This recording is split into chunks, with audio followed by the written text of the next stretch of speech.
আমি একটা আয়াত পড়েছিলাম, এই আয়াতে আল্লাহ পাক সুবহানাহু ওয়া তাআলা কোরআন এবং রমজানকে একসাথে করেছেন। দুঃখজনকভাবে একটা কথা আজকে স্বীকার করতে হচ্ছে, আমাদের কওমি মাদ্রাসা সিলেবাসের যে পাঠ, এই সিলেবাসে আমাদেরকে আক্ষরিকভাবে ইসলামের অনেক কিছু আমরা শিখতে পেরেছি। আমরা গ্রামার শিখেছি, আমরা একদম ক্রিটিক্যাল টার্মগুলোকে আমরা শিখেছি, উসুলে ফিকহের মতো, উসুলে হাদিসের মতো জটিল জটিল বিষয় এগুলো আমরা পড়েছি, মুখস্থ করেছি, শিখেছি। কিন্তু ইসলামের একেবারে সোজা সাপটা মূল মেসেজ, এটা আমরা অনেক সময় আমরা ধরতে পারিনি। আমরা যেটাকে সিঁড়ি ছিল সেটাকে মকসদ বানিয়ে ইসলামের মূল মেসেজটা আমরা অনেক সময় এইভাবে আমাদের সামনে উঠে আসেনি। এটা এই প্রজন্মের কথাই বলছি, যারা আমাদের আগে মুরব্বীরা ছিলেন তারা কখনো এরকম ছিলেন না, তারা অবশ্যই ইসলামের বয়ানকে তারা বুঝতে পেরেছেন। কোরআন কারীমে আল্লাহ পাক বলতেছেন, আউযু বিল্লাহি মিনাশ শাইতানির রাজিম, শাহরু রমাদানাল্লাযী উনজিলা ফীহিল কোরআন। এটাকে আমরা একটা নিছক আধ্যাত্মিক একটা বয়ান মনে করেছি, একটা ধর্মীয় একান্ত বিষয় যেটার সাথে জীবনের কোনো সম্পর্ক নেই। আর রমাদান এটা ওকাশন, এটা একটা মৌসুম, এটা একটা আমাদের জন্য একটা অনুশীলনের সময়, যে সময়টাতে আমরা কেবল ধর্মীয় এক্সারসাইজ আমরা করব, এটার সাথে মনে জীবনের কোনো সম্পর্ক নেই। কিন্তু আপনি লক্ষ্য করুন, আমি আবার বলছি, আউযু বিল্লাহি মিনাশ শাইতানির রাজিম, শাহরু রমাদানাল্লাযী উনজিলা ফীহিল কোরআন। পবিত্র রমজান মাস যেখানে আল্লাহ পাক কোরআনকে নাযিল করেছেন, হুদাল লিন্নাস ওয়া বাইয়িনাতিম মিনাল হুদা ওয়াল ফুরকান, গাইডনেস ফর ম্যানকাইন্ড। মানব জাতির জন্য যেটা একটা গাইড, মানব জাতির গাইড মানে মানব জাতি বলতে এখানে খাদ্য আছে, মানব জাতি বলতে এখানে এনভায়রনমেন্ট আছে, মানব জাতি বলতে মানুষের চাহিদা আছে, মানুষের ডিমান্ড আছে, মানুষের দাবি আছে, জুলজি, বায়োলজি, সাইকোলজি, অ্যাস্ট্রোনমি সব কিছু কিন্তু মানব জাতিকে ঘিরে।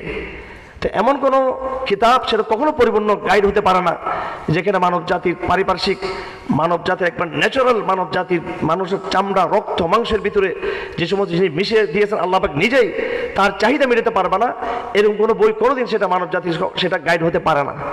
সেটা আমরা বুঝি নাই, সেটা না বুঝে এটাকে আমরা সংকুচিত করে দিয়েছি ওই একটা জায়গায়। যেমন ধরুন, আমি দাবি করছি কোরআন এটা আমাদের জন্য কমপ্লিট একটা মেসেজ, কমপ্লিট একটা আমাদের জন্য গাইড, আমাদের সেখানে আপনার প্রকৌশলও আছে, চিকিৎসাও সেখানে আছে। আবার এটা খুব সিম্পল একটা বিষয়, এটা আল্লাহকে চেনার একটা একবার সিম্পল বিষয়। বাইয়িনাতিল লিন্নাস, আয়াত, আল্লাহ পাক বারবার বলেছেন নিদর্শন। নিদর্শন কি? সেই নিদর্শন কি? আল্লাহ তো নিজের কথা বলেন যে তোমরা আমাকে দেখতে পাবা, কিন্তু আমি আমার নিদর্শনকে ছড়িয়ে ছিড়িয়ে দিয়েছি সব জায়গায়। যেমন ফার্সি কবি বলেছেন, বরগদ রখতান সবজ দর নজরে হুঁশিয়ার, হার ওয়ারাকে দফতরে মারিফতে কিরদাগার। গাছের প্রত্যেকটা পাতা হলো আল্লাহকে চেনার এক একটা বড় বড় দফতরের মতো। দেখুন, আমি চুয়েটে কিন্তু আগে এসেছিলাম, এবং কোনো প্রকৌশল বিশ্ববিদ্যালয়ে আসা এটা আমার আজকে প্রথম নয়। আমি কেবল শুধু চুয়েটে যাইনি, আমি বাংলাদেশের বিভিন্ন প্রকৌশল বিশ্ববিদ্যালয়ে এই বিগত আওয়ামী লীগের আমলে কিন্তু আমি বক্তব্য রেখেছিলাম আমি। এবং উলামায়ে কেরামদের মনে একটু হয়তো অসন্তুষ্টি আসতে পারেন, এটা আমি এমনি কৌতুক করে বলতে চাই। একটা আয়াত, আমি যখন আজ থেকে প্রায় 17-18 বছর আগে যখন এখানে এসেছিলাম, আমি প্রকৌশলের ছাত্রদেরকে বলেছিলাম, তাদের মধ্যে অনেকেই এই প্রতিষ্ঠান টিচার হয়েছিলেন, অনেকে পিএইচডি হোল্ডার হয়েছেন, অনেকে চট্টগ্রাম বিশ্ববিদ্যালয়ের টিচার হিসেবে আছেন, অনেকে বিভিন্ন জায়গায় আছেন। আমি প্রথম যে বক্তব্য আমি চুয়েটে দিয়েছিলাম এখানে, সেটা তবলিগ জামাতের মাধ্যমে এসেছিলাম, সে বক্তব্যটা আমি মসজিদে দিয়েছিলাম। আমি কৌতুক করে বললেও সেটা কিন্তু বাস্তবতা ছিল। আমি দাঁড়িয়ে বললাম যে আমার সম্মানিত ভাইয়েরা, আমার অডিয়েন্স, আমি আপনাদের সামনে আজকে দাঁড়িয়েছি বহুদিন ধরে কোরআন কারীমের একটা আয়াত, এটা আমরা হুজুররা কিডন্যাপ করে নিয়ে গেছিলাম চুয়েট থেকে, বুয়েট থেকে, রুয়েট থেকে, মেডিকেল ইনস্টিটিউশন থেকে, ওইটা ফেরত দেওয়ার জন্য আসছি। কোরআন শরীফের আয়াতটা এটা আসছিল আপনাদের জন্য, কিন্তু আমরা হুজুররা আমাদের মধ্যে নিয়ে গেছি।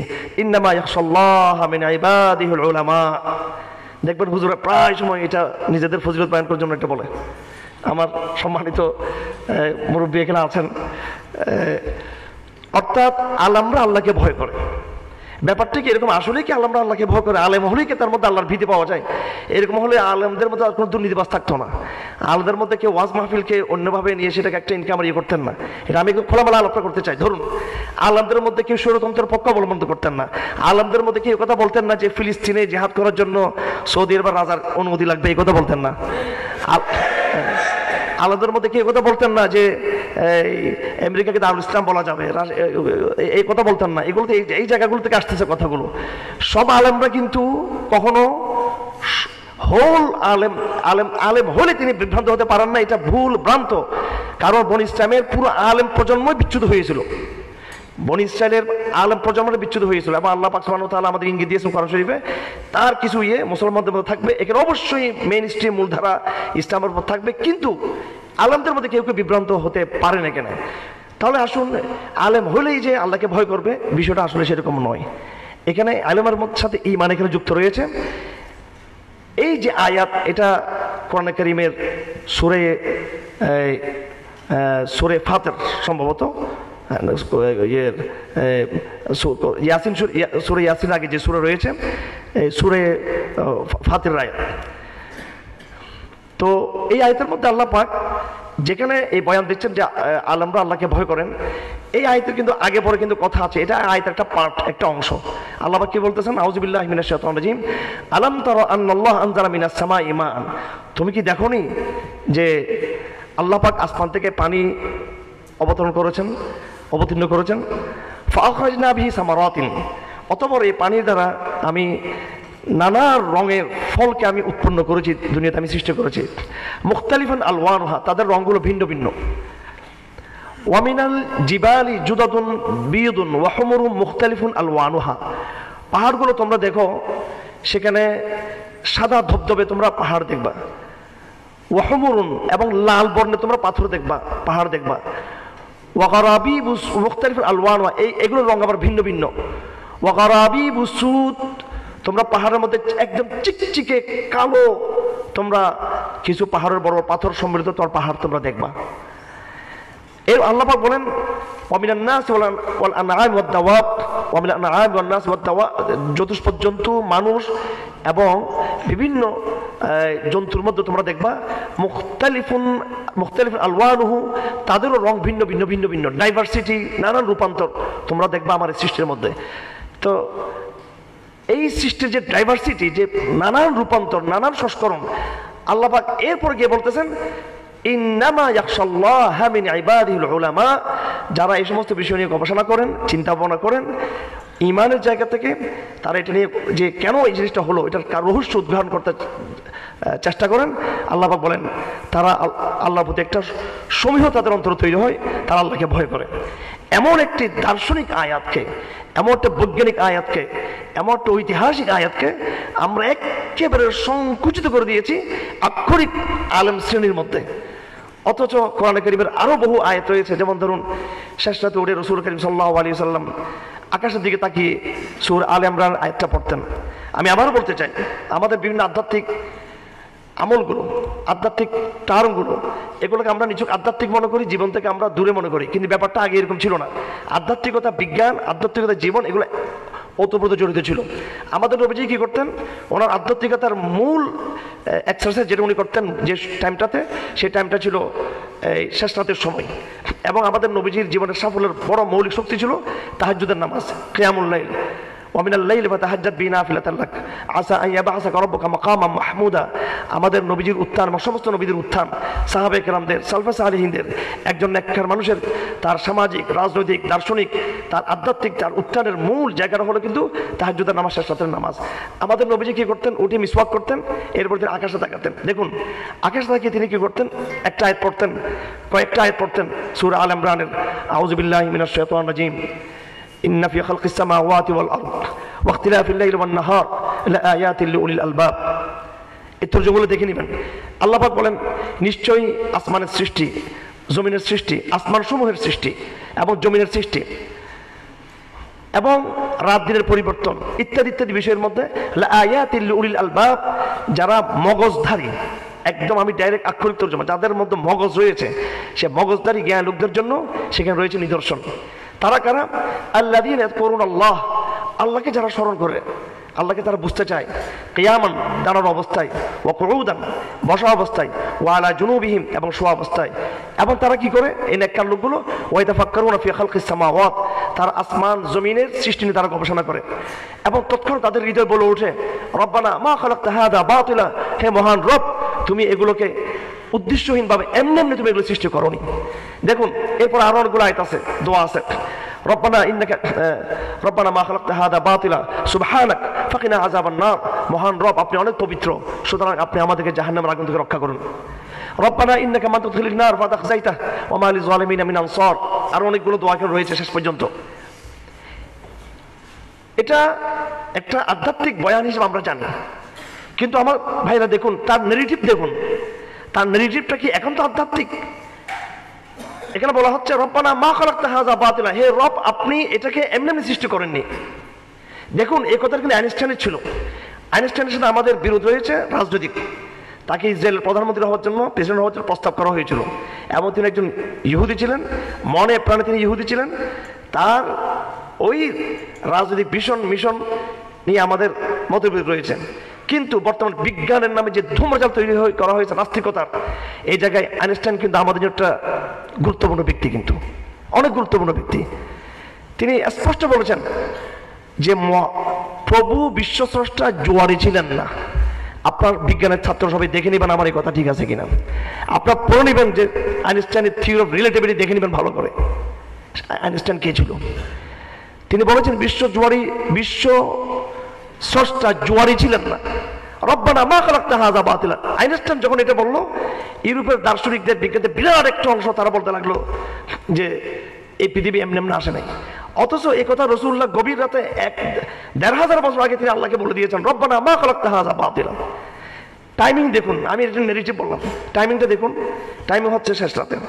এটা যারা অ্যাস্ট্রোনমি নিয়ে যারা পড়াশোনা করেন তারা ভালো করে জানবেন যে এই যে বিভিন্ন গ্রহ উপগ্রহ এবং সূর্য যখন উঠে, এটা কিন্তু এটা পাম্প করে, কিন্তু সেটা একদম স্ট্রিক্ট অবস্থার মধ্যে নাই। কিন্তু এগুলো সব কিছু কিন্তু আল্লাহ পাক একটা পরিবর্তনের মধ্যে আল্লাহ পাক রেখে দিয়েছেন। এবং সূর্যের তাপে কিন্তু পৃথিবীর সাথে ঊর্ধ্ব আকাশে কিন্তু একটা দূরত্ব তৈরি হয়। ওটা কিন্তু রাত যত গভীর তখন সেটা কিন্তু একটু এইভাবে কাছে চলে আসে। আর ব্যাপকভাবে হাদিসে ব্যাপকভাবে বলা হয়েছে রাত যত গভীর হবে দোয়া তত কবুল হবে। এবং হাদিসে এটা পরিষ্কার বলা আছে, ইন্নাল্লাহ ইয়ানজিলু সামা আদ-দুনিয়া কুল্লা লাইলা। আল্লাহ পাক প্রত্যেক রাতের গভীর সময়ে শেষ দিকে তিনি শেষ আসমানে আসেন। এটা নিয়ে আকীদার ইখতিলাফে চলে গেছে। আমরা আশারি, মাতুরিদি, আসারি, এটা সেটা, এই আলোচনাটা করার জন্য আগামীতে কোনো সময় আসবো। এগুলো ভাঙতে হবে, এগুলো সমন্বয় করতে হবে। এটা আলাপটা ভিন্ন আরেকদিন করব। আপাতত তার যে বৈজ্ঞানিক যে দিকটা আছেন, আল্লাহ পাক শেষ আসমানে আসেন, তার কিন্তু বৈজ্ঞানিক দিকটা আমি বলে দিয়েছি। এটা বিজ্ঞান দ্বারা প্রমাণিত যে রাতের ওই গভীরতার সময় কিন্তু আকাশের সাথে দুনিয়ার যে ভূগোল রয়েছে, তার যে গ্রহ, এটার দ্রুত কিন্তু কমে যায়। সুতরাং এটা বিজ্ঞান দ্বারা সমর্থিত। তো এবার এই যে কোরআনের জায়গায় আমি যেতে চাই, তো কোরআনকে আমরা নিছক এটাকে একদম আপনি কিছু মনে করবেন না, এখানে আমাদের অন্য ধর্মের ভাইরা আছেন, অন্য ধর্মের অনুসারীরা আছেন, এটা ব্লেম বা এটাকে তাদেরকে ছোট করতে আমরা চাই না।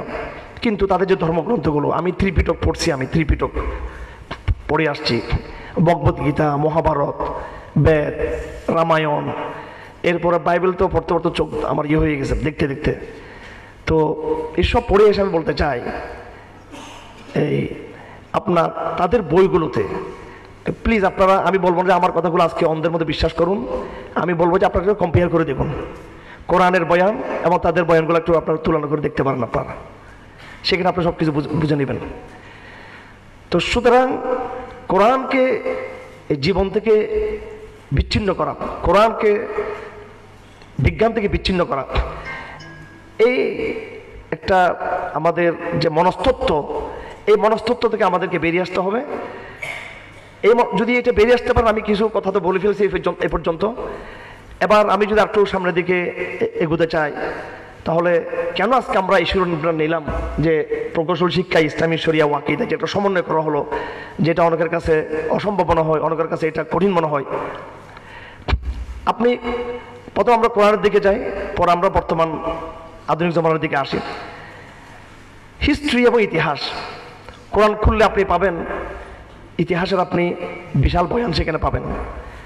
কোরআনকে আল্লাহ রমজানের সাথে যুক্ত করেছেন। আবার কোরআনকে নিয়ে আমরা দাবি করতেছি এটা আমাদের কোড অফ লাইফ, আমাদের জীবন ব্যবস্থা।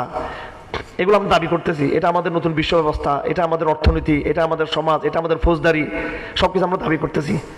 আবার অন্যদিকে আধুনিক যুগ আমাদেরকে এটা চ্যালেঞ্জ করতে চায় আমাদের এই বক্তব্যটাকে। তাহলে আসলে আমরা নিরপেক্ষ জায়গা থেকে যেতে চাই যে কোরআনকে আমরা আমাদের একটা পথ প্রদর্শক হিসেবে, পথ নির্দেশক হিসেবে আমরা কি নিতে পারি কিনা। আমরা যদি একটু ইতিহাসের বাস্তবায়িত যদি আমরা যদি যাই, অন্য বিষয়গুলো পড়ে আমি এক একটা বিষয়, কোরআনের বোটানি, কোরআনের অ্যাস্ট্রোনমি, কোরআনের জিওলজি, কোরআন বায়োলজি, এগুলোতে আমার দেরি হয়ে যাবে কথাগুলো। আপনার সূরা ইয়াসিনটা ভালো করে দেখে নেবেন। আবার আমি একটা তাফসীর রেফারেন্স করতে চাই এখানে, সেটা হলো আব্দুল মাজিদ দারিয়াবাদির তাফসীর দারিয়াবাদি। এটা যারা শিক্ষিত ভাইয়েরা দেখবেন, সেখানে কীভাবে তিনি সায়েন্স এবং কোরআনকে তিনি একসাথে তিনি ব্যাখ্যা দিয়েছেন। এটা একটু ভালো করে পড়তে হবে, এটা আগামী রমজান মাসে।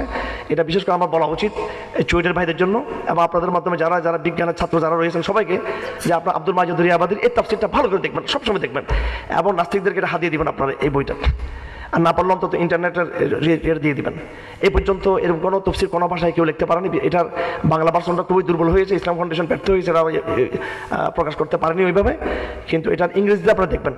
আর উনি আসলে ইংরেজিতে তফসিরটা লিখেছেন, এটা আপনি বাংলাতে পড়লে কিন্তু ওই ফ্লেভারটা পাবেন না, কখনো পাবেন না আপনি। আচ্ছা, যাই হোক, তো এই বিচ্ছিন্ন বিচ্ছিন্ন আমরা বিজ্ঞানের আলাদা আলাদা চ্যাপ্টারগুলোতে না গিয়ে আমরা সামগ্রিকভাবে যদি কোরআনকে যদি আমরা দেখি, কোরআন তার পুরো ইতিহাসকে, মানবজাতির ইতিহাসকে যেভাবে হাজির করে, তার বিপরীত আধুনিক জমানার মানব জাতির যে মূল্যায়নের যে ইতিহাসটা আছে একটু আমরা কম্পেয়ার করি। সময় আমাদের কম, আমি চেষ্টা করব আমার যত আলোচনাকে সংক্ষেপ করার জন্য। কোরআন আমাদেরকে বলতেছে মানব জাতির ইতিহাস সম্পর্কে যে আদম তোমাদের ফার্স্ট সৃষ্টি, তোমাদের এখান থেকে তোমাদের যাত্রা শুরু মানব জাতির। এটা বলে কোরআন বিবর্তনবাদকে চ্যালেঞ্জ করে দিল, থিওরি অফ এভলিউশনকে নষ্ট করে দিল, এবং ডারউইনের মতবাদ শেষ হয়ে যাচ্ছে এখানে। এরপর কোরআন কিন্তু ক্ষান্ত হয় নাই। কোরআন এখানে নূহ আলাইহিস সালামকে ব্যাপকভাবে আমাদের সামনে নিয়ে আসছে, নূহ আলাইহিস সালামকে। এরপরে কোরআন আরো অগ্রগামী হয়ে কওমে সমুদ, কওমে হুদের কথা বলল, সামনে গিয়ে ইব্রাহিম ইসলামের কথা বললেন, আর তো সামনে গিয়ে ইসুফ আলাইহিস সালামের কথা আসলো, আরও সামনে গিয়ে সোহাইব আলাইহিস সালামের কথা আসছে, আরও সামনে গিয়ে মূসা আলাইহিস সালামের কথা আসছে, আরও সামনে গিয়ে অন্যান্য নবী যারা আছে, মূসা আলাইহিস সালামের পরবর্তী নবী ঈসা আলাইহিস সালাম পর্যন্ত, ইয়াহইয়া, জাকারিয়া, মারিয়াম, সুলাইমান, দাউদ, ওনাদের কথা আসলো। এগুলো আমরা সকলে এই নামগুলো আমরা জানি। এর মধ্যে কোরআন বলতেছে ওয়াকুলুন বাইনা যালিক, ইতিহাসের যে প্যাটার্ন এখানে বলা হয়েছে, আল্লাহ বলে এটার মধ্যে সীমাবদ্ধ না, এই প্যাটার্নগুলোর মধ্যে আরো অনেক প্যাটার্ন আছে। মানে মানব জাতির অনেক শাখা প্রশাখা, মানব সভ্যতার অনেক দিক, অনেক বড় একটা ইঙ্গিত দিচ্ছেন আল্লাহ, যেখানে আমি অনেক নাম নিয়ে নেই, অনেক সভ্যতার, অনেক কবিলার, অনেক গোত্রের, অনেক সিভিলাইজেশনের আমি কথা আনিয়ে রেখে ওয়াকুলুন বাইনা যালিক, অনেকগুলো সভ্যতা এর ভিতরে ভিতরে ভিতরে ফাঁকা ফাঁকা কিন্তু রয়ে গেছে। এখানে আমরা কি ধারণা পাচ্ছি? আমরা পুরো মানব সভ্যতার একটা হিস্ট্রিক্যাল একটা রুট আমরা পাচ্ছি, পুরো মানব সভ্যতার একটা হিস্ট্রিক্যাল প্যাটার্ন আমরা কিন্তু পাচ্ছি, একদম প্যাটার্ন আমি বলতে চাই এটাকে। প্রথম শুরু হয় আদম থেকে, এক প্যাটার্নে নূহ পর্যন্ত। এরপরে নূহ থেকে এসে প্যাটার্ন যে শুরু হলো, সেটা কি? নবীরা দাওয়াত দিচ্ছেন, সভ্যতাটা শিরিকের দিকে যাচ্ছে, নতুন নবীরা শিরিক বিবর্জিত তৌহিদের সভ্যতা প্রতিষ্ঠার চেষ্টা করতেছেন, তাদের প্রচেষ্টাগুলো ব্যর্থ হচ্ছে, আসমানি আযাব এসে তাদেরকে ডেস্ট্রয় করে দিচ্ছে, তার ডিমেজ হয়ে যাচ্ছে, সভ্যতাগুলো ধ্বংস হচ্ছে, ধ্বংস পাচ্ছেন আপনি। মূসা আলাইহিস সালামের এখানে এসে ইতিহাস কিন্তু কোরআন আরেকদিকে বাঁক নিয়ে গেছে। এখানে মূসা আলাইহিস সালাম একজন ইতিহাসের টার্নিং পয়েন্ট, ইনি অর্ধেক ইতিহাসের ডেস্ট্রয়ের সাক্ষী। তিনি সেম তার দাওয়াত ছিল নূহের মতো, হুদের মতো, সালেহের মতো, ইব্রাহিমের মতো, এবং সেম তাদের মতো তার দাওয়াতটা ব্যর্থ করে দিল কাফেররা। ফেরাউন এই দাওয়াতটা গ্রহণ করেনি। ঠিক আগের যেই ট্রেডিশন চলে আসতেছিল, প্রাকৃতিক ট্রেডিশন, আল্লাহর হুকুমে যে দাওয়াত যদি অগ্রাহ্য হয়, প্রত্যাখ্যান হয়, তখন ওই কম ধ্বংস হবে। ফেরাউনের ক্ষেত্রেও সেটা ঘটলো। এটা ছিল নদীর ওপারের ইতিহাসের পয়েন্ট। নদীর এপারে যখন মূসা চলে আসলেন, লোহিত সাগরের এপারে, তখন নতুন সভ্যতার বিনির্মাণ, নতুন দাওয়াতের বিনির্মাণ। এখন যেটা বাংলাদেশে যেটা ঘটেছে, যে ফ্যাসিজম মুক্ত হয়েছে ঠিক আছে, কিন্তু বাংলাদেশের নতুন পুনর্গঠনে কিন্তু এখন সবাই কিন্তু যার যার মতো করে মানুষ দিশেহারা হয়ে গেছে কিন্তু একেবারে। এখানে বিদেশি শক্তিগুলো প্রত্যেকের যার যার এজেন্ডার মতো চলতেছে, আর দেশীয় যে এত উৎপাত তৈরি হয়েছে, আমি এখন নিজে দর্শকের কেনারে থাকার সিদ্ধান্ত নিয়েছি আমি তামাশা দেখার জন্য। এটা ব্যক্তিগত আমার সিদ্ধান্ত এটা। আর আপনারা যারা ইসলামপন্থী ভাইরা আছেন, একদম মাথা ঠান্ডা রাখুন, আল্লাহর ভরসা রাখুন। এই পুরো অঞ্চল জুড়ে কিন্তু ইসলাম কিন্তু বিজয় হবে, কিন্তু আমার মেসেজ এটা আজকে স্পষ্ট আপনাদেরকে দিয়ে গেলাম আমি। এই জন্য এই সমস্ত পলিটিক্যাল অস্থিরতা, এটা নিয়ে আপনারা কেউ অস্থির হবেন না, ইনশাআল্লাহ কেউ অস্থির হবেন না। এগুলো ইসলামের পথকে কিন্তু আরো সহজ করে দিচ্ছেন। যাই হোক, তো এই ইতিহাসের যে প্যাটার্ন কোরআন শরীফ আমাদের সামনে নিয়ে আসছে, আমরা এখন তার বিপরীতে, এই যে মুসা আলাইহিস সালাম কথা বলতেছিলাম, নদীর এপারে ওপারে। মুসা আলাইহিস সালামের জীবনের লাইফের যে দুইটা অংশ, তার মধ্যে একটাতে তিনি স্বৈরতন্ত্রের পতন দেখলেন, এবং সেটা শুধু কেবল স্বৈরতন্ত্র না, ফেসিজম না, এটা ছিল একেবারে একটা পরাশক্তি ফেসিজম ফেরাউনের। এটা বিশ্ব সভ্যতার একেবারে মূল ইয়ে ছিল ফেরাউনের এই শাসনামল। এরপরে কাজটা কি আমাদের, এটা আমি আবার বলতেছি, এটা আমি আবার আমাদের ওলামায়ে অন্যভাবে নেবেন না। আমরা একেবারে এটাকে মানে এতিম টাইপের আলোচনা করি আমরা এখানে, শুধু মুসা আমরা আধ্যাত্মিক।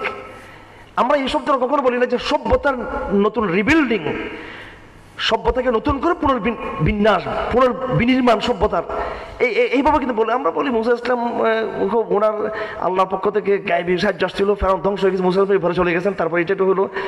এই বছর শুধু খালি আক্ষরিক কথাগুলো বলে যাচ্ছে। আসলে এটা আল্লাহ হচ্ছেন পুরো মানব জাতির পরিচালক। তিনি একবার কূটনৈতিক, রাজনৈতিক, এখানে খেলাগুলো চলতেছে, এখানে পরিবর্তনগুলো হচ্ছে। মুসা ইসলামের দায়িত্ব ছিল পুরো এই বনী ইসরাইলকে নিয়ে একটা নতুন সভ্যতার বিনির্মাণ। তার রাজধানী হবে বাইতুল মুকাদ্দাস, কারণ কোনোভাবে লোহিত সাগর এই পাড়া দাঁড়ানোর কোনো জায়গা নাই। সুতরাং বাইতুল মুকাদ্দাসে গিয়েই ওই ইব্রাহিম ইসলামের রেখে যাওয়ার স্মৃতিকে পুনর্জীবিত করে ওই জায়গা থেকে ইহুদি কওমকে দাঁড়াতে হবে, কারণ এরা আল্লাহ পাকের নির্বাচিত পিপল, এরা ইসুফ ইসলামের সন্তান, এরা ইব্রাহিমের সন্তান।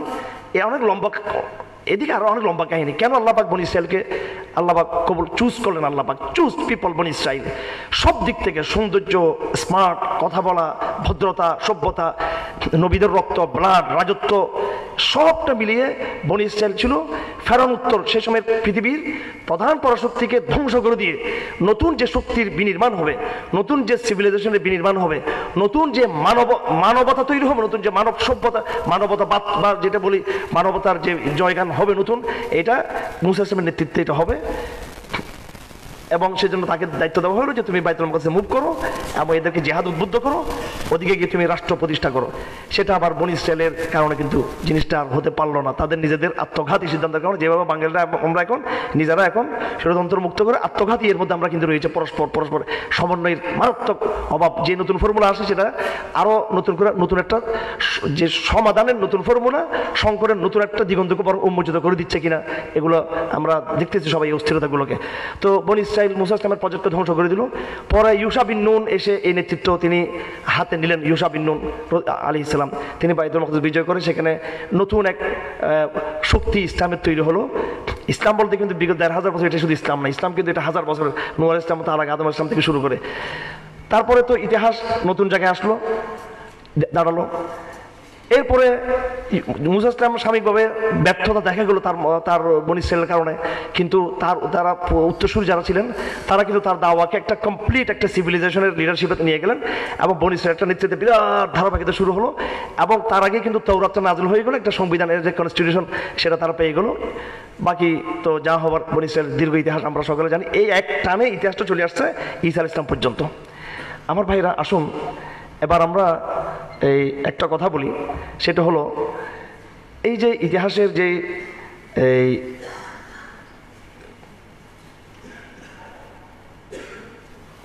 ইতিহাসের যে এই যে প্যাটার্ন, যেটা আপনি এবার এর বিপরীত চ্যালেঞ্জ দিলাম আমি, এখানে চ্যালেঞ্জ দিয়ে যাচ্ছি আমি, আমাদেরকে মানব সভ্যতার ১,০০০ বছরের অ্যাবসলিউট কোন একটা প্যাটার্ন আমাদের সামনে হাজির করুন আপনারা। আমরা কি বিবর্তনবাদের বিরুদ্ধে এসেছি, নাকি আমরা এখন যেভাবে আছি আমরা এইভাবে এসেছি? আমাদের দাবি হলো এখন আমরা যে কাঠামোতে আছি আমরা এইভাবে আসছি। আমাদের চোখ দুটো প্রথম দিন থেকে এই জায়গায় ছিল। আমাদের প্রথম দিন থেকে আমাদের পিছনের নেস্টেস ছিল না। আমাদের প্রথম দিন থেকে আমরা এইভাবে ছিলাম। এখন অধ্যাপক শাহনওয়াজ দাবি করতেছে জাহাঙ্গীরনগর বিশ্ববিদ্যালয়ের যে ওনার বইয়ের মধ্যে একটা সিলেবাস, দুঃখজনক সিলেবাস বাংলাদেশের, এখন এই সিলেবাসগুলো বহাল আছে। যে না এই কাঠামোটার বয়স হচ্ছে 40,000 বছর, এই যে কাঠামো এটা 40,000 বছর, একটা মানে আন্দাজে একটা কথা আর কি, বস বস এটা বললে একটা দার্শনিক বিজ্ঞানী হয়ে যাবে। এটা 40,000 বছর হয়ে থাকলে মানব জাতির 40,000 বছর হিস্ট্রি পেশ করেন আপনি। যতগুলো হিস্ট্রি আছে এখানে 10,000 বছর অধিক হতে তারা যেতে পারে না, সব কাল্পনিক কিছু নিয়ে আসে। আমি সব যত বই আগডম বাগডম বের হয়েছে সব আমার আমার বাসায় আছে আমার এখানে। কোরআনের সাথে কোরআন যা বলেছে আমি ধরলাম আপনি কোরআনের সাথে একমত না, কারণ আপনি অন্য ধর্মাবলম্বী হতে পারেন বা ইসলাম আসলো আপনি ইসলামকে হয়তো আপনি নাস্তিকতা ব্যক্তিগত লালন করতে পারেন। বিদ্বেষ আর নাস্তিকতা এক জিনিস না। বিদ্বেষবাদী হলে রসুলকে গেলে সমস্যাটা অনেক বড়। কেউ যদি বিদ্বেষবাদী না হয় এমনি তার আল্লাহকে সে খুঁজে পাচ্ছে না বা মানতেছে না, এটা তার ব্যক্তিগত, যদি সে নাস্তিক হয় আমি কি তাকে জোর করে ইয়ে করবো নাকি? সে তো তার ইয়ে রিদ্দার যে ফতোয়াগুলো আছে ভিন্ন বিষয়ে ওই ঘোষণা দেয় নাই, সে নিজে নিজে সে অর্থাৎ তার ধর্ম সে ত্যাগ করেছে, সেখানে শরিয়া প্রতিষ্ঠা অনেক কিছু, এই আলাপটা ভিন্ন আলাপ। কিন্তু কেউ বিদ্বেষ না হয়ে নিজের যদি আল্লাহকে যদি না মানতে চায় তাকে আমরা বরং এই সময় তাকে দাওয়াত দিতে চাই, তাকে আলোচনা করবো তার সাথে। যাই হোক, এখন আপনি কোরআন যা বলছে আপনি কোরআনের সাথে একমত না, এবং আপনি ধরে নিন যে কোরআন যা বলছে এটা ঠিক না, কিন্তু কোরআন যা বলছে তা কিন্তু একবার দ্ব্যর্থহীন ভাষায় বলে দিয়েছে কিন্তু সেটা। এখন কোরআনের বিপরীত ইতিহাসের দ্ব্যর্থহীন বয়ানটা কোথায়? এক এক সাহিত্যিক, এক এক দার্শনিক, এক এক বিজ্ঞানী এক একটা কথা আমাদেরকে বলতে যাচ্ছেন। হ্যাঁ, বিবর্তনবাদকে অনেকে প্রমাণ করতে চান যে এটা ডারউইন এসে এটাকে একটা নতুন রূপ দিয়েছেন। এটা আসলে আরো আগে থেকে ছিল। কবে থেকে ছিল? কত হাজার বছর আগে থেকে। এবং আমরা কোনটাকে সত্য ধরবো? আমরা ডারউইনের বিবর্তনবাদকে সত্য ধরবো, নাকি আমরা ইউরোপীয় রেনেসাঁর অন্য যারা লেখক তাদেরটাকে আমরা চূড়ান্ত ধরবো মানব জাতির ইতিহাসে? আমরা ইউরোপীয় রেনেসাঁর যারা দার্শনিক তাদের কথা নিব, নাকি মধ্যযুগের যারা স্কলাস্টিক তাদের কথা নিব? আমরা মধ্যযুগের স্কলাস্টিকদের কথা আমরা নিব, নাকি আমরা রোমান সভ্যতাকে আমি ধরলাম না, ঠিক আছে এটা যেহেতু বিজ্ঞান ওরকম চর্চা কম, আমি গ্রিকে চলে যাচ্ছি, নাকি গ্রিক সভ্যতার দার্শনিকদের কথা আমরা নিব? কার কথা আমরা নিব? আবার প্রত্যেকটা সময়ের প্যাটার্নে দেখা যাচ্ছে যে এখানে এক লেখকের সাথে লেখকের একটা সাংঘর্ষিক অবস্থা। আপনি ইউরোপীয় রেনেসাঁর পুরো ইতিহাসকে হাজির করুন, আমাদের সামনে নিয়ে আসুন। এখানে প্রচণ্ডভাবে সাংঘর্ষিক কিছু বয়ান এখানে তৈরি হচ্ছে। এখানে আপনি কার্ল মার্কস পড়লে একরকম, আপনার ফখর ভাই পড়লে একরকম, আপনি কান্ট পড়লে একরকম, আপনি রজার বেকন পড়লে একদিকে, মানে আপনি এক একটা পড়বেন, এক একটা মাথা নিবেন, আরেকটা পড়বেন আরেকটা, মানে পরে দেখবেন মাথার মধ্যে একটা, মানে এই জন্য দার্শনিকরা দেখেন আমাদের বুদ্ধিজীবীরাও মাতাল হয়ে যায়, এক এক সময় এক একটা বলা শুরু করে। তো কোরআনে কিন্তু এই মাতলামিটা কিন্তু নাই, একদম নাই মাতলামিটা, কোনো সাংঘর্ষিক বয়ান নেই। তো আমি এটা বলতে চাচ্ছি যে আমি দাওয়াত দিচ্ছি কিসের? আমি দাওয়াত দিচ্ছি এখানে দাঁড়িয়ে যে আপনি অন্ধভাব কোরআনকে নিয়ে নেন সেটা আমি বলতে চাচ্ছি না। যারা নিবেন তারা তো অবশ্যই নিবেন, তাদেরকে বলছে কোরআনকে গ্রহণ করুন, অবশ্যই ইনশাআল্লাহ এখানে অডিয়েন্সের মধ্যে অধিকাংশ তাই করবে। বাকিদেরকে আমি বলতে চাচ্ছি যে আপনারা কম্পেয়ার করুন, এটাকে আপনার তুলনা করে দেখুন যে কোরআন ইতিহাসের একটা বিশাল প্যাটার্ন দাঁড় করিয়েছে, একদম আঁকে বাঁকে। আমি যখন বুখারী শরীফ পড়ি, আমার ভাইয়েরা বুখারী শরীফ যখন পড়ি, আমার বাবা একজন দার্শনিক টাইপের আলেম, তিনি হুট করে আমাদেরকে একটা প্রশ্ন দিয়ে দিলেন যে বুখারী শরীফের প্রথম শুরু এইভাবে, বাবুন কাইফা কানা বাদুল ওয়াহয়ি ইলা রাসূলিল্লাহ সাল্লাল্লাহু আলাইহি ওয়াসাল্লাম ওয়া কাউলিল্লাহি আযজা ওয়া জাল ইন্না আওহাইনা ইলাইক কামা আওহাইনা ইলা নূহিন ওয়ান নাবিয়্যিনা মিন বাদি। এই অধ্যায়টি হলো আল্লাহ নবীর কাছে কিভাবে ওহী এসেছিল সেই অধ্যায়। অতঃপর আল্লাহ পাক বলেন, হে নবী মুহাম্মদ সাল্লাল্লাহু আলাইহি ওয়াসাল্লাম, আমি তোমার কাছে ওহী পাঠিয়েছি যেমনি ভাবে আমি নূহ আলাইহিস সালামের কাছে ওহী পাঠিয়েছিলাম। এখন আমাদেরকে দাওরাতে প্রথম প্রশ্নটা দিল, এমন কত জটিল প্রশ্ন দেখেন, যে নবী তো নূহের আগেও আসছিল, কিন্তু কোরআন ওয়াহির আলাপ শুরু করতেছে নূহ থেকে। কেন নূহের আগে অন্য নবীদেরকে বাদ দেওয়া হলো, আদমকে বাদ দেওয়া হলো, শীষকে বাদ দেওয়া হলো? এটার জবাব দাও। এটার জবাব ট্রেডিশনাল কোনো কিতাবে কিন্তু নেই। এটা আমাদের ঐতিহ্যবাহী যে বড় বড় যে কিতাবগুলো আছে ওগুলো তো কিন্তু নেই। তো আমার সাথে আমাদের এক বন্ধু ছিলেন, উনি এখন লন্ডনের খুব নাম করা স্কলার, ডক্টর আমার মাহমুদুল হাসান আজহারি, উনি একসাথে পড়ালেখা করছে, উনি এখন লন্ডনে সেটেল হয়েছেন এবং বহুত বড় এখনকার স্কলার। আমরা একসাথে মেশকাত পড়েছি, তিনি আবার বোর্ডে পড়ে চলে গিয়েছিলেন, আমরা আবার লালখাবাদের ছিলাম। তো কিন্তু ডিসকাশনগুলো করতাম আমরা পরস্পর। একটা কিতাব, সে কিতাবের নাম ছিল ফজলুল বারী, আল্লামা শিবির আহমদ ওসমানী, যাই হোক। তো উনি এটার সমাধান দিয়েছেন, সেটা হলো এই কথাটা বলার জন্য কিন্তু চুয়েটে আসা, বুয়েটে রুয়েটে যাওয়া, এই কথাটা বলার জন্য বিভিন্ন মেডিকেল ইনস্টিটিউশন গিয়ে এই কথাটা বলার দরকার। আল্লাহ পাক আদম থেকে নূহ পর্যন্ত খুব গুরুত্বপূর্ণ বিস্তারিত করে আলোচনা কোরআন শরীফে কিন্তু করেন নাই। কোরআন শরীফে বারবার দেখবেন নূহ আলাইহিস সালাম থেকে পরবর্তী আলোচনা অনেক ব্যাপক আলোচনা। এটার হেতুটা হলো, আপনারা যেটা দাবি করতে চান যে আলমরা বলতেছে আমরা আল্লাহকে ভয় করার একমাত্র ঠিকাদারি এটা আমাদের, এটার পুরো সোল এজেন্ট আমরা, আল্লাহকে শুধু আমরা ভয় করতে পারি। আর এদিকে আমাদের প্রোগ্রেসিভ সোসাইটি বা আমাদের বিজ্ঞান বান্ধব সোসাইটি বলতে চাই, আধুনিক প্রজন্ম বলতে চাই যে বস্তুবাদটা পুরোটা আমাদের, এখানে আল্লাহর কত কিছু করার নাই, আমরা ইঞ্জিনিয়ার, আল্লাহর ইঞ্জিনিয়ার, আল্লাহর এমনি মসজিদ করতে বলছেন, সেজদা করতে বলছে, আর পুরো বস্তুবাদ জীবন মানে এটা আমরা। দেখুন এটা কিন্তু ভুলের মধ্যে আছেন আপনারা সবাই। বস্তুবাদের যত কলা কৌশল, এই যে প্রকৌশল, এখানে বনাম ইসলাম শরিয়া ও আকীদা, প্রকৌশল বলি, চিকিৎসা বলি, বস্তুবাদের যতগুলো ফাংশন আছে সমস্ত ফাংশনগুলোর মৌলিক শিক্ষা কিন্তু আল্লাহ পাক আসমান থেকে একটা একটা করে ফেরেশতা দিয়ে আল্লাহ নবীদেরকে শিক্ষা দিয়েছেন। আল্লাহ পাক যেইভাবে আমাদের নবীর কাছে মূর্তি সম্পর্কে ওহী এসেছে, সালাত সম্পর্কে এসেছে, রোজা সম্পর্কে এসেছে, যাকাত সম্পর্কে এসেছে, জিহাদ সম্পর্কে এসেছে, বিভিন্ন বিধান এসেছে, আগে কিন্তু আদম থেকে নূহ পর্যন্ত এর কোনো বিধান আসে নাই। কারণ মানব জাতি পৃথিবীর মাত্র এই ঘরে তারা নতুন আসছে। তারা ক্ষুধা কেমনে নিবারণ করবে, স্ত্রী সহবাস কেমনে করবে, তারা গরম থেকে কেমনে সুরক্ষা নিবে, ঠান্ডা থেকে কীভাবে বাঁচবে, এইসব জিনিসই তো তাদের জানা ছিল না। তাদের ফুড খাদ্য কালচার কী হবে, এগুলো বহুদিন পর্যন্ত আল্লাহ পাক প্রত্যেকটা বিষয় জীবনের আল্লাহ পাক ফেরেশতাদেরকে পাঠিয়ে পাঠিয়ে পাঠিয়ে পাঠিয়ে মানুষকে আল্লাহ পাক শিক্ষা দিয়েছেন। এবং কোরআনতে স্পষ্ট করে দিয়েছে, ও আনজালাল হাদীদ, লোহা আমি অবতীর্ণ করেছি, ও আনজালাল মিজান, আমি পাল্লা অবতীর্ণ করেছি, ও আনজালাল লিবাস, আমি লেবাসকে অবতীর্ণ করেছি, পোশাক। এটা মানব জাতি আবিষ্কার করে নাই, আমি অ্যাবসলিউটলি বলে দিচ্ছি, এটা আল্লাহ পাক শিক্ষা দিয়েছেন এটা, যে তোমরা এইভাবে নিজের শরীরকে আবৃত করো তোমরা। ও আনজালাল লিবাস, লিবাসকে আমি পাঠিয়েছি, এটা আল্লাহ পাক শিক্ষা দিয়েছেন। প্রত্যেকটা বিজ্ঞানের মৌলিক সূত্র আল্লাহ পাক সুবহানাহু ওয়া তাআলা, যেমন ডক্টর জাহাঙ্গীর রেফারেন্স আমি আগে দিয়েছি, যে আমরা গাছ থেকে আমরা বিল্ডিং শিখেছি, আমরা পাখি থেকে আমরা এরোপ্লেন শিখেছি, ঠিক তদ্রূপ আল্লাহ পাক সুবহানাহু ওয়া তাআলা মানব জাতিকে বস্তুবাদী শিক্ষা দিয়েছেন বহু বছর। মানব জাতি যখন বস্তুবাদী শিক্ষা যখন দীক্ষিত হয়ে গেল, মানব জাতি এখন খাইতে জানে, পড়তে জানে, থাকতে জানে, অন্য বস্ত্র বাসস্থানের ব্যবস্থা করতে জানে, মানব জাতি একটা সোসাইটি হিসেবে তারা একটা সভ্য হয়ে গেছে মোটামুটি। এরপরে আল্লাহ পাক এবার বিধানের চাপ দিতে লাগলেন তাদেরকে। আপনি কোনো ঘটনা পাবেন না যে নূহ ইসলামের আগে আল্লাহ পাক মানব জাতিকে ধ্বংস করছেন। আল্লাহ ধ্বংস শুরু হয়েছে নূহ ইসলামের সিভিলাইজেশন থেকে। তারপর আল্লাহ পাক এবার তৌহিদ, আকিদা শুরু করতে লাগলেন। এমনকি আকিদা দিয়েছেন আল্লাহ পাক, শরিয়া কিন্তু বেশি চাপিয়ে দেন নাই। আল্লাহ পাক শরিয়াকে একবারে কমপ্লিট শরিয়া দিয়েছেন মূসা ইসলামের মাধ্যমে। দেখুন মহান আল্লাহ পাক কত হাকিম, আল্লাহ পাক কত মানুষকে বস্তুবাদ দিয়েছেন, জীবন কালচার, জীবন প্রক্রিয়া, বস্তুবাদী। আগে আমাকে দুনিয়াতে টিকতে হবে, কিভাবে আমি টিকে থাকবো, এগুলো আল্লাহ পাক শত বছর শিক্ষা দিয়েছেন মানুষকে। এরপর আল্লাহ পাক মৌলিক আকীদা শিক্ষা দিয়েছেন যে আমাকে চিনো, সিম্পল কিছু সালাত পড়লে হবে, এরপরে বাকি কাজ তুমি তোমারটা করো সারাদিন, বাকি শিরক করিও না, এটা শিক্ষা দিয়েছেন হাজার বছর। এরপরে মানব জাতিকে একদম মূসা ইসলামের জমানায় হাজার 40 বছর চলে যাওয়ার পরে মূসা ইসলামকে বললেন এবার তুমি কমপ্লিট শরিয়া তুমি এবার নাও। হ্যাঁ, আর আমাদের নবীজির প্যাটার্নে এসে একেবারে ইসলামকে অ্যাবসলিউটলি সামরিক রাজনৈতিক পন্থায় এই আদর্শকে বিজয় করে দুনিয়াতে এই সভ্যতা তুমি কায়েম করে মানব জাতির শেষ প্যাটার্নে কিন্তু আমরা এখন রয়েছি এখন।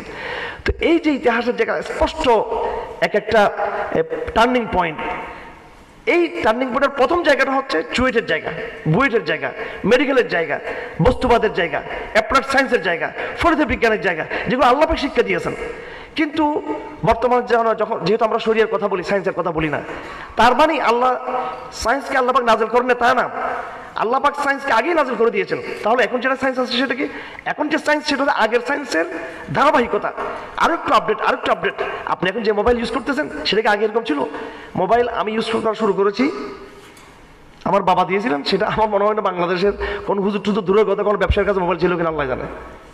আমার বাবার একটু কিছু সামাজিক অবস্থান আছে, যাই হোক, উনি আমাকে বিদেশে যখন পড়তে গেছিলেন আমাকে দেখতে গেলেন, তিনি আমাকে মোবাইল দিলেন এই 97, 98 আমি মোবাইল ইউজ করতাম, এত বড় মোবাইল, এটা এত কটলেসের মতো মোটা সোটা মোবাইল। আর এগুলো এইভাবে ফেলা সিস্টেম ছিল না, এগুলো টাকাগুলো দিতে হয়, অফিসিয়াল সিস্টেমে দিতে হতো। এটা যখন মোবাইল হাতে দেখলো সবাই টাকা দেখতো ওই মোবাইল নিয়ে। অনেকে আবার গোয়েন্দা সংস্থার লোক মনে করতো, হুজুর গোয়েন্দা সংস্থার লোক মনে, ওয়ারলেসের মতো মোবাইলগুলো। এখন এই মোবাইলগুলো কি কেউ ইউজ করবে, এখন কেউ ব্যবহার করবে? তাই বলে কি আপনি বলবেন না না এটা এটা এটা একটা ব্যাকডেটেড, এটা কোনো মোবাইল নেই, এটা এটা এটা এটা এটা ফালতু জিনিস। ওইটা ছিল বিদে তো এখন আমাদের সামনে এই দামি সেটগুলো আসতে পারছে, ওইটার কারণে, ওইটার ধারাবাহিকতা। এখন আমরা বাবাকেও স্বীকার করে দিচ্ছি, আমাদের ইউনিভার্সিটির অনেক ভাইয়েরা বাবারা যখন আসে লুঙ্গি পরে গ্রাম থেকে কৃষক পরিচয় দিতে চান, বলে এটা এলাকার মানুষ, এটা আসলে দোরাব্বা, কিন্তু এটা মধ্যবিত্ত সমাজের একটা কালচার হয়ে গেছে, এলিট এলিট ভাব, সব জায়গাতে এলিট ভাব। আরে তুমি তো কৃষকের সন্তান, তুমি শ্রমিকের সন্তান, সমস্যা কি? এখন বিজ্ঞানটাও কিন্তু কৃষক শ্রমিকদের ছিল আগে এক সময়। এগুলো ভালো করে মানবতার ইতিহাস আমরা দেখি, এত টেকনোলজি, এত কিছু। এগুলো যারা আমাদের ইউরোপের যারা এই সামন্তবাদের আমলে যখন যে কৃষি ব্যবস্থা ছিল, সেটা যখন কি শিল্প বিপ্লব হলো, পরে এই আগে যেটা মানুষের প্রচেষ্টা করে করতো, সেটাকে শিল্প বিপ্লবের পরে সেটাকে যান্ত্রিক জায়গায় নিয়ে যাওয়া হয়েছে। আগে তারা কৃষক ছিল, পরে তারা শ্রমিক উত্তীর্ণ হয়েছে তারা। তো এটা তো আগের জিনিসটাকেই, এটাকে আরবিতে বলে তথ্যীর করা, এটাকে এক্সটেনশন করা, এটাকে নতুন নতুন এডিশনে হাজির করে।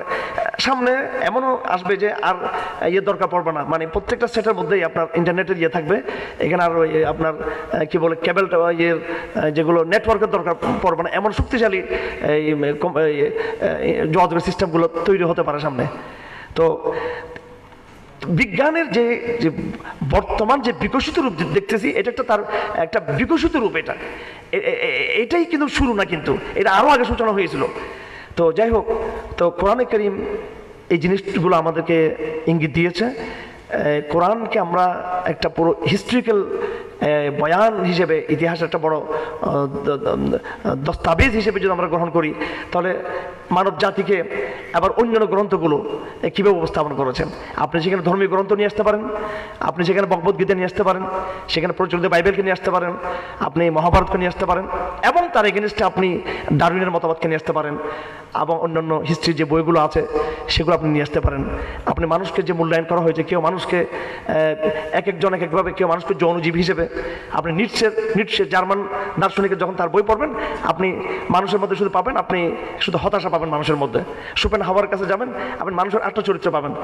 ঢাকা বিশ্ববিদ্যালয়ের প্রফেসর ছিলেন দর্শনের, প্রায় 40 বছর তিনি প্রফেসর ছিলেন, এবং তিনি দর্শনের চেয়ারম্যান ছিলেন, ডক্টর দিওয়ান মোহাম্মদ আজরাফ।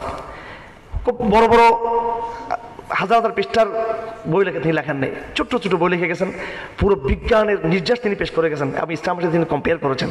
তিনি লিখেছেন জীবন সমস্যার সমাধান, একদম ছোট্ট বইয়ের মধ্যে তিনি একবারে পুরো বিজ্ঞান ইতিহাসটাকে তিনি সামারি করে এটার ব্যর্থতা, এটার অসারতা প্রমাণ করে দিয়েছেন। তিনি ঢাকা বিশ্ববিদ্যালয়ে 40 বছর দর্শন প্রফেসর সেই কাজ করেছেন। আমি কোনো নতুন কথা নিয়ে এখানে আসিনি।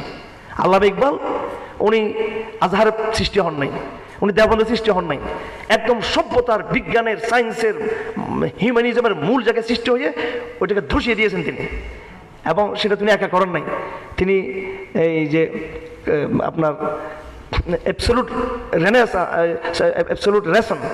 চূড়ান্ত সত্য বলতে যে কিছু নাই, চূড়ান্ত সত্য বলতে যে একটা বিজ্ঞানকে আমরা দিয়েছি, এটা যে আসলে কিছু নেই। কান্টের বিভিন্ন দার্শনিক বয়ানকে তিনি সামনে নিয়ে আসছেন। আপনি ইউরোপীয় দার্শনিকের একটা সময় আসবে যখন পৃথিবীর তৌহিদের জাগরণ হবে, তখন ওই সমস্ত ওই দার্শনিক বইগুলো কিন্তু বেরিয়ে আসবে, একটা একটা করে বেরিয়ে আসবে। বিগত 15-16 বছর আওয়ামী লীগ আমলে অনেক ইতিহাসের বই ধামাচাপা পড়ে গেছে, এখন এগুলো আবার বাজার আসতেছে, তখন কিন্তু ওইগুলো বাজারে আসা কেউ কল্পনা করতো না। এখন নাস্তিক্যবাদের জোয়ার চলতেছে সারা দুনিয়ার ভিতরে। এই জন্য ইউরোপীয় দার্শনিক, আপনি হুজুরদের কিতাব বাদ দেন, ইউরোপীয় দার্শনিকদের বহু আধ্যাত্মিক কিতাব লেখা আছে, বড় বড় দার্শনিকদের, যেগুলো চাপা পড়ে গেছে, তারপরে এগুলো বাজার আছে অনেক কিছু, কিন্তু ওইভাবে নাই। তৌহিদের জাগরণ যখন শুরু হবে, আবার কিন্তু এই সমস্ত সত্য কিন্তু উঠে আসবে এগুলো।